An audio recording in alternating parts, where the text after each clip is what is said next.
Hello everybody, Prow here, and we have Hytale update 2 patch notes that I'm going to show many of them in game for you. Some of them I won't, and I'll just read from the screen here. Just depends on if I have something good to show you on screen or not. But I wanted to go over these. This is the second update that Hytale has received.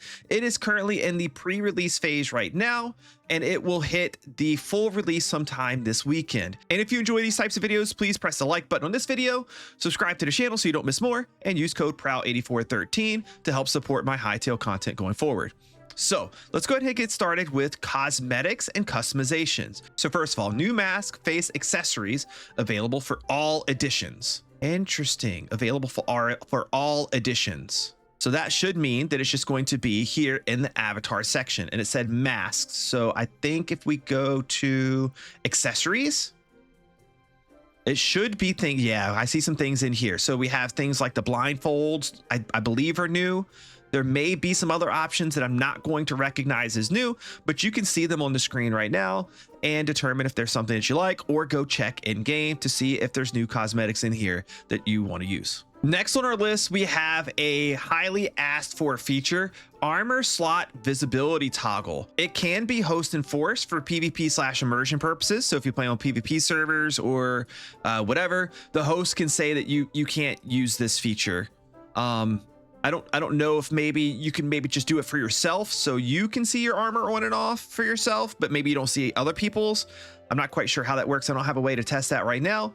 But if we go into world here in the rain, you can see if I go to my inventory here, I have this little eyeball slot thing with each armor piece. So I can decide to show or not show individual pieces, just depending on however I feel about it. So if you just like to see your skin better, but you want to wear your armor, you can. If you want to wear your armor, but just not have your helmet on, you can. It's very easy.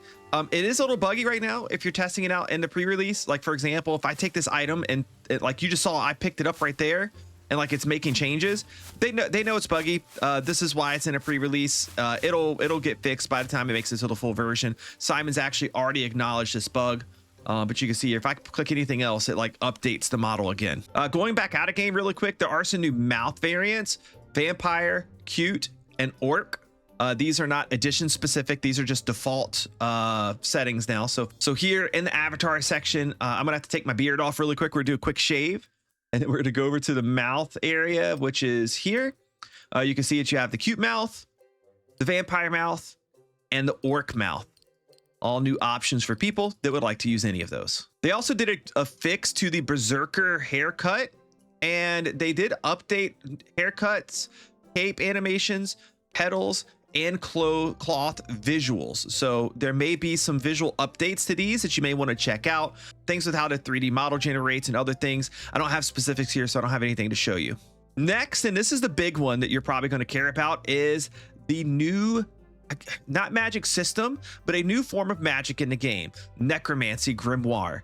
So the patch note reads, new magic necromancy grimoire drops from skeleton praetorian, which I believe are just like the mages, generally speaking. There's not a mob in the game actually called praetorian. I hope I'm pronouncing that right. So I'm guessing it's like the skeletal mage type enemies. Lets you raise up to 5 skeletal minions from bone piles. They have a 5-minute duration, or until the summoner dies. Also, I found in testing, or the minion itself can die. And I'm going to show you this in game in just a second. But before I do, I wanted to read the special note from Simon so you can have a little bit of understanding of what this means in the system currently. Simon says here, just want to add a note, the grimoire is not the magic system at all. Seeing Reddit go full panic mode thinking this is what we have in mind for magic is kind of insane. This is just a random drop fun item. It will evolve over time. We will have a proper mana and spell system in the future. We are just introducing fun random items to add variety to the game. The staves, totems, and grimoires are all asked by design. We will regroup them all into a proper system later on. But for now, you get to play around with it, mod it, etc. It's a very different kind of game development. We are doing this to unlock modders and also give players a sense of what we can do with the game in the future. Hey, look, we can support summoning. Now imagine what else we can do. The grimoire has many possible exploits, so it's quite restrictive for now. Same with totems and other magic items. All temporary bad to avoid some weird meta. So what I'm about to show you here in game is not a permanent thing, or it's not a intended end result, I guess would be the best way to state it. Let's go ahead and hop into a copy of my world that I have in the pre-release patch, and I'm going to show this to you guys. I've messed around with it a little bit and have gotten some things figured out, especially thanks to some help I got from some people on Twitter, because this was not very easily intuitive to me at first. So first, I'm going to go ahead and throw myself into creative mode, and I am going to give myself the grimoire. And I believe it's just this book right here. I don't believe these other ones have a use yet. Let me go ahead and clear off my hotbar.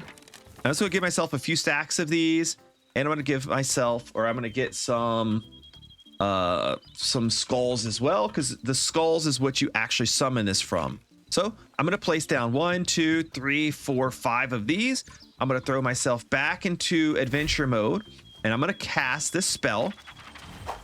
As you see, it raises 5 of these skeletons. I have a mod that tells me their information. They have 74 health. 5 is the max that you can have. Now they will follow you around. I don't know how well to keep up with you if you're moving fast. They run pretty quick. So they run really fast. And I think they will mostly just attack what you attack. So like if I punch this deer, they will try to attack that deer. Now, from enemies that run from them, they do have a kind of hard time of getting away or catching up. So you can see that's going to be a little bit of an issue here at first. Keep in mind, this is like version 1 of their AI for these guys. So this could change or update. Also, it looks like they'll just keep chasing forever. Hello? We may have lost our skeletons. I'm going to have to catch up to them and kill that deer if we want to use these guys any further. Okay. Now, when it comes to, oh, there's a rat attacking me. Now, when it comes to enemies, let's see how this works. So I'm going to shoot a wolf. And what should happen? Yep, there we go. Our skeletons do go on the attack. And the wolf is trying to get to me. The skeletons will not draw aggro. They are really just intended as additional DPS for you right now. That's one of the reasons why they're so limited. The mobs that they fight will not fight them back. Where is he going?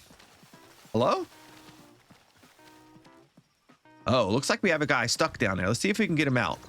You see, they do get stuck really easy. They do not have a teleportation system to return to you. Once they're stuck, they're kind of gone. Also, you may not have noticed, but when you raise them, you do lose the books. Like the books do get consumed. If I place down 4 or 5 of these, can I resummon my guys that are missing? Do I get all new guys? Let's see. Oh. Didn't it say we could only have 5? You could raise up to 5. Oh, you can raise up to 5 at a time, it sounds like. But you can have more than 5. Okay. If I put myself into creative mode, they are going to disappear. So keep that in mind. Even if you change this setting, allow NPC detection, which I do have on, you can see they still disappear. Okay, so I brought myself over here to zone 4 because I want to kind of show you a little bit more about how these guys work. I'm going to go ahead and summon 5 more of them. And let's get this guy out the way.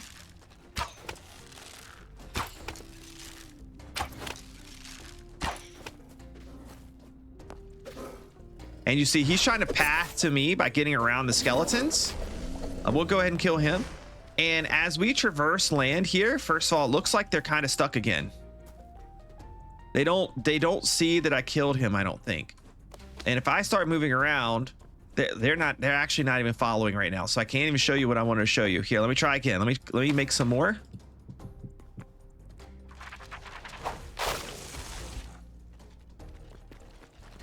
And when you're traversing land like you normally would, I want to jump over here. They just dove down and they're now stuck there. And they will, I think one is in fire right now. Yeah, they will run straight into the lava and they will die when they do that. You see they're taking damage and they are dying. So I won't show much more on them right now. As you can see, they're kind of just more fun gimmick currently. This is version 1 of them. They might make a few improvements before they push this patch live. They might not. I guess we'll see. But have fun playing around with them and seeing what they're about, but don't take them too seriously quite yet. This is just version 1 of a system. I personally do like the idea of having a necromancer based system, but the way I would like to see it implemented, I think that would work better, would be that you have to play it almost as a class. I don't think you should be able to have a ton of minions that fight for you and do a whole lot of stuff and have really strong armor and have really strong weapons. So I believe that maybe they should maybe take a different route than this beginning step is. And we'll see. They probably have another route in mind. And that route should probably involve the number of minions you can raise being tied to stats on armor and other things to make it so you make yourself weaker by making these skeletons a possibility. Maybe have some options for ranged or mages. And obviously they're going to make improvements to their AI. I'm not going to talk much about that. And maybe even have them draw aggro. So it's not just the mob you're fighting tries to run after you, but we'll see what they look like in the future. It's a start and it's something that modders I'm sure we'll have a lot of fun with. So we have a few more changes here as well. Adamantite will now require a thorium or cobalt pickaxe to mine. So you can no longer mine adamantite with iron or with the crude pickaxe. You have to have a thorium or cobalt pickaxe to get the adamantite. And pickaxe progression has been reworked. The mining speed now scales with pickaxe quality. And I did not know what that meant. So I'm actually going to read a post that somebody made towards me that was supposed to clarify. And all I can really do is kind of take their word on it because I don't really have this explicit knowledge about this. This comes from Rivers MC77. He says, in the files, all pickaxes have quality and rarity. The main thing that was adjusted is higher tier tool breaks ores at faster speeds and vice versa, meaning lower will break at lower speeds. Along with you need the thorium cobalt level tool to break adamantite. Before they broke ores at the same speed as stone mining speed. Okay. And he did another post here. Let me see if I can find it. He says here, the mining speed is essentially number of hits to break block. Before, breaking ores was the same speed as breaking stone blocks, but now they separated all the ores to have different break speeds based on the tier of pickaxe in relation to the ores tier. So what this should mean is that ores will probably generally break a little bit slower, but it might depend what type of material the ore is in. But definitely lower tier pickaxes will break ores slower. Higher tier pickaxes will, I guess, continue to break them quickly, is the way that I read this. It doesn't sound like a major change is going to affect a whole lot, but if you're noticing a little bit of a difference in how fast stuff breaks, that is why. Faster rail carts, still not great, but faster. I did test this in game. I'll test this with you guys here too. So here we go. Just got a little rail track and you can see, oh, I should probably put it on the track. There we go. And you can see that it goes quite a bit faster than it did before. It's quite slow before. It still feels kind of funky. Like you can instantly reverse and go forward. But overall, they're making small improvements to it for people that want to use it now. I'm sure the rail system will probably get a full rework later on. This next one is an interesting one and one that you need to know about. The tower exploit fixed. NPCs can now throw rocks at players. So this is exactly what it sounds like. If I go ahead and I pick a block here and I pillar up some, say like to right here, and then I go in here and spawn some just normal skeleton dudes in. Let's go with, where is he at? Skeleton fighter. I'm gonna spawn in a skeleton fighter. You'll see here that while I'm up here, he will eventually realize like, hey, I can't get to this guy. And he throws a rock at you to knock you down. Now, a bear can't do this. So there's going to be some mobs that you can still pillar to get away from. But I believe most like mobs that have an arm to throw something with should be able to do this. Let's try this guy, the Outlander Marauder. Sword and shield. He sees me. He's trying to get to me. And he does not throw a rock, it looks like. So maybe there's some mobs they missed. They'll have to probably go through. I would report any of this that you see as a bug going forward. If there's a mod that looks like it could throw something at you and it doesn't, consider that a bug and go ahead and report it to the team, letting them know what mob it was. That way they can make sure to fix this. But they don't want you to be able to pillar up to just easily cheese and get away from most mobs in the game now. So polar bears and multiple skeleton types got a buff. This wasn't specified what it is. I'm not going to spend time trying to figure out what it was.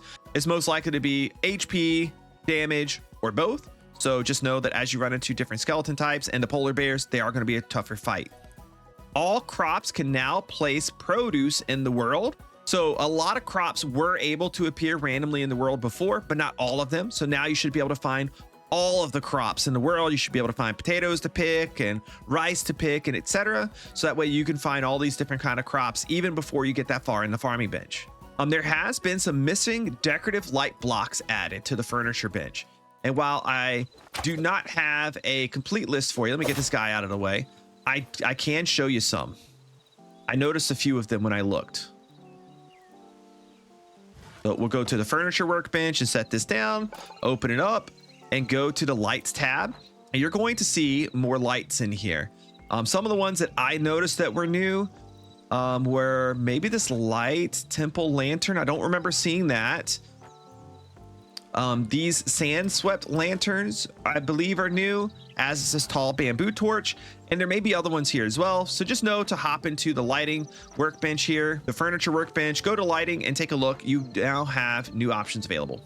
So hide drops have also been adjusted now. Some light drops are now medium for like some NPCs like cows. Again, we don't have a full list. I'm not going to go through and test every single mob that used to drop light to see if it's medium now. It's likely going to be the common sense ones. The camels, maybe the cows. I don't remember if the bison and the moose dropped medium already or not, but if they didn't, they would probably drop it now too. So now you don't have to fight hostile mobs to just get medium, which is almost exclusively what you had to do before. You will be able to get the medium hides from some like mid-sized base mobs that are passive. Added permission for world map teleporting. I don't know what this is. It may be a server-based permission if you want to disable teleporters, but I'm not 100% sure. And the magma rhino toad attack has had attack updates. Now, I don't remember the name of the dev that worked on this, but he posted about it, and I can see and show you exactly what was done. The magma toad was easily, probably, to me anyways, the hardest mob in the game. It's this guy right here. He does a little tongue attack where he flings you all over the place, and he has this ram attack that he can do too. What they did was they made it so the tongue attack happens less frequently, and the ram attack, I don't remember if it existed before. It's either a new attack that didn't exist before, or it did exist before, but he rarely did it. So now he's going to do the ram attack more frequently and the tongue attack less frequently. And it was the tongue attack that was the big problem because it will fling you. They have not changed how it flings you around. That is no different. What it is they will use that attack less frequently to give you a chance to try to get the kill on him before you get tossed into lava. So still take them on at your own risk, but know that they are a little bit easier to deal with from a get tossed into lava perspective. Now, I don't know a lot about this stuff, so I'm not going to talk much about it, but they did make some changes to world generation that modders are going to care about. So if you're making world gen based mods right now, you're probably going to want to take a look at this. I'm not going to read it. You could pause it and read through it if you want to. Farming has had some updates. First, eternal crops no longer break from weapon damage. Some eternal crops would break from weapon damage before. This no longer happens. You can still break it with your pick. You can still pick it, but you cannot break it from weapon damage anymore. They also increased tilled soil lifetime. So I don't have a time on how long it took before and how long it takes now, but this is what they're talking about. You would till the soil, and then you would go do a couple things after picking your crops and come back, and it's changed back to untilled soil. So now you won't have to retill it as often as long as you come back here in a reasonable amount of time. There's another thing that they fixed too, which was, I don't think I have it anymore. I think I fixed it already. But sometimes in crops you already planted, the ground underneath them would get untilled and you wouldn't be able to water it anymore unless you came back with a hoe and you like don't look at the crop, but looked at the corner of the block and you could retill it like that. You won't have that problem anymore. That is something that has been fixed. So there were some UI UX improvements as well. Improved editor block tooltips, clothing color tooltips added. This one is a big one for me. Better hotbar active slot contrast. I can't tell you how many times I've been playing, especially PvP, and I can't tell what slot I have selected when I'm scrolling to try to get to something really quick. If you can see on the game now at the bottom, you have a lot more contrast on that yellow that's there, so you can see much better what item you have selected. And there's a little diamond below it now too, which is even better. I absolutely love it. This is a huge W quality of life change. The memory categories are now sorted alphabetically. So if you go to access the memory system in the temple, it is now sorted alphabetically. It'll be easier for you to go through and see what you have, what you're missing, what you're looking for, etc. Scripted brush QL improvements and inventory interaction updates. I tested this one out and it is amazing. They've added key binds for several things, not just to pull all items.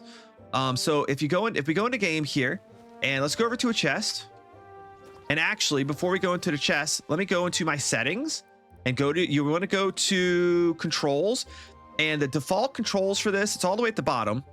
Default controls are Q, E, R, and T. I have E rebound to open chests. So having it be open and closed chests. So now it didn't make sense for me to put all BE, so I changed it to F. But now take a look at what we can do. I can go to this chest right here and I can hit here, let's do it. I have an even better example. Let me go to this chest right here. So you see how I have some things I can sort in. I can press the T button and it'll organize them. And I can press the R button and it will auto use the quick stack button for me. So no longer do you have to go up and click. You have a shortcut button to do that for you. Also though, I can go into this chest. This will be big for PvP.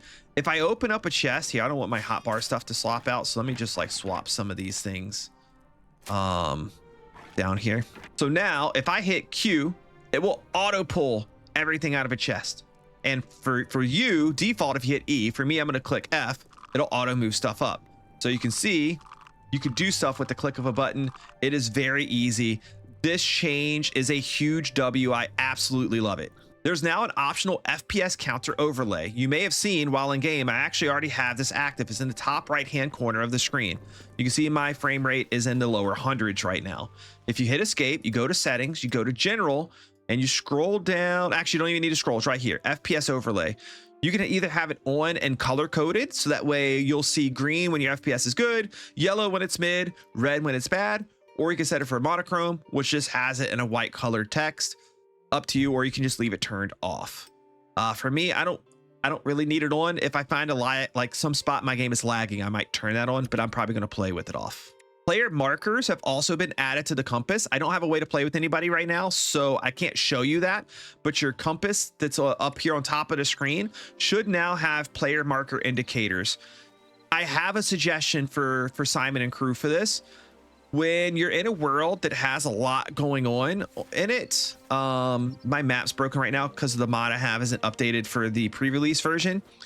But you end up with markers all over your map. You have waypoint markers, teleporter markers, your spawn marker, home base marker, and now we're going to add player markers on it. We probably need a way to have markers either show or not show on our compass, depending on if we want it to be there or not. I would definitely love to see a UI UX option to turn those on off depending on which ones that we want. But overall, it's a really nice change. A lot of people have wanted this. Oh, I'm going to go back real quick because this world generation, and this is something that Simon had talked to me about. World generation wasn't just some stuff that has to do with World Gen V2. They actually did a major orb placement refactor in all zones. What was found was that sometimes you would have some zones or some biomes which is not generate very few ores, almost none. And then some would generate a ton. And it seemed like it was kind of imbalanced. Maybe it was a bug in a generation, but that's kind of changed now. So keep a lookout for that. This will require that you go to new chunks in existing worlds though. So if it's a world that you've already played in and you've already loaded that area, you're not going to see that change because it's a generation based change. You would have to either use a tool to delete those chunks, at which point you can then re-explore them and it will generate with new terrain information, or you can go out to a further out area on your map and get those changes too. Also, Zone 1 dungeon environment fixes plus new environment fixes. We don't know what all of this means. Environment may mean stuff like they're saying here. You might hear new soundtracks, but expect that there may be some changes to dungeons inside of Zone 1. And then lastly, for UI UX, if you're scared of snakes, you have, I'm not going to say this word right, so I'm not even going to try, a fear of snakes accessibility mode now there. So you can turn this mode on and it'll turn your snake to something. I don't know. Let's actually find out. Okay, I have spawned 5 of them in. Let me hit escape. Settings. This will probably be in gameplay. Enable scared of snakes mode.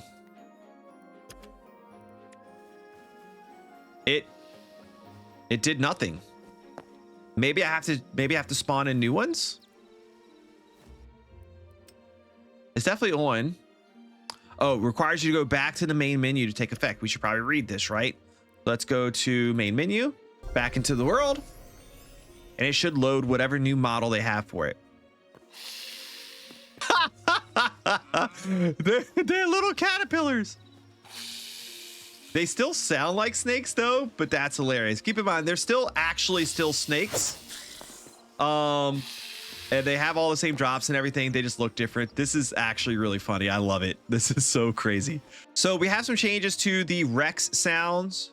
So that's going to be a thing. And we have some bug fixes, tech and stability fixes. So server self-updater is now a thing that's been added. There's been improvements to shadows. Pick block now works when your hotbar is full. So my hotbar is full. Yeah, okay. So now you can see it will pick block. I still don't think pick block works in survival mode. I think it's still just a creative mode thing. So hopefully they add that to survival soon. There's a asset editor documentation has been fixed. There are mantling fixes. I don't know what these are, but I have had instances where I swear I should have mantled something and didn't, especially when I'm jumping up to 4 block height. So hopefully that sort of stuff has been fixed.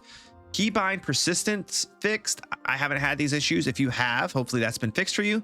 Improved weather transitions, still not perfect, but smoother. I've noticed that these are very crazy and they happen very quick.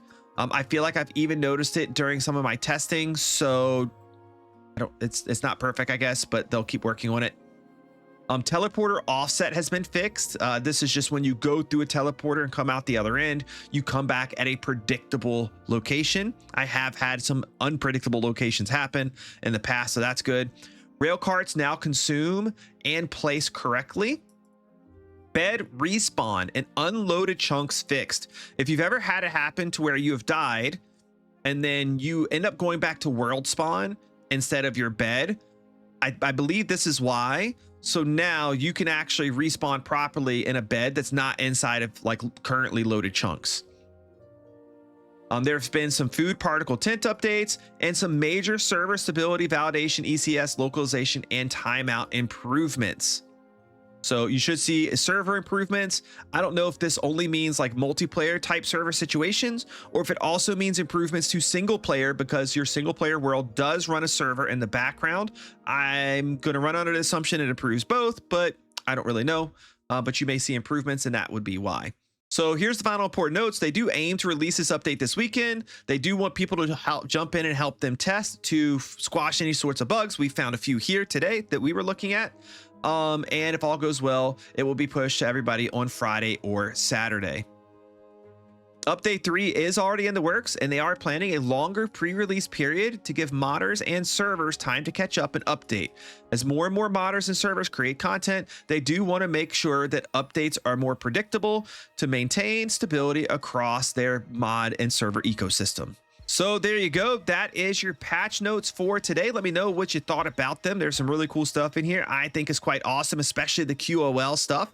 I'm quite loving it. If you enjoyed the video today, you know what to do. Like button's down below, press it. It tells YouTube that you liked it and gets the video out to more people. If you don't want to miss future videos, press the subscribe button. Then you'll get notified when new videos like this and others come out. Make sure you come see me on live stream. I'm live almost every day, Monday through Friday, 9 a.m. to 4 p.m. Stop by and say hello on YouTube or follow on Twitch over at Prowl8413. And if you would like to support my content further and see me make more Hytale content, please use code Prowl8413.